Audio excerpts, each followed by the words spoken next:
بسم اللہ الرحمن الرحیم۔ السلام علیکم ورحمۃ اللہ وبرکاتہ۔ بحرین میں اسلام۔ بحرین ایران کے حدود حکومت میں داخل تھا۔ یہاں عرب قبائل بھی آباد تھے۔ ان میں عبد القیس بکر بن وائل اور تمیم مشہور خاندان تھے۔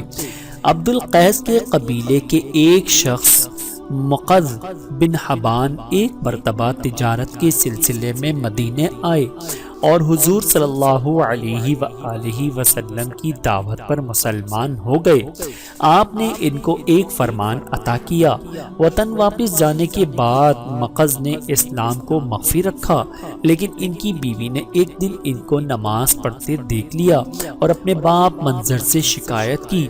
انہوں نے منقذ سے دریافت کیا اور خود مسلمان ہو گئے اور حضور صلی اللہ علیہ وآلہ وسلم کا فرمان لوگوں کو پڑھ کر سنایا۔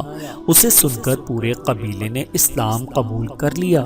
صحیح بخاری میں روایت ہے کہ مسجد نبوی کے بعد سب سے پہلا جمعہ جس مسجد میں ادا کیا گیا وہ بحرین کی مسجد تھی۔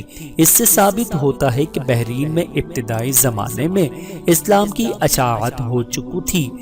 سن 8 ہجری میں حضور صلی اللہ علیہ وآلہ وسلم نے علی حضرمی رضی اللہ تعالی عنہ کو بحرین بھیجا۔ اس زمانے میں یہاں حکومت ایران کی جانب سے منظر بن ساوی کو گورنر تھا۔ اس نے اسلام قبول کیا اور اس کے ساتھ تمام عرب اور کچھ عجم جو یہاں مقیم تھے مسلمان ہو گئے۔ بحرین کے علاقہ حجر کا حاکم سینجٹ آن حضرت کی دعوت پر ایمان لایا۔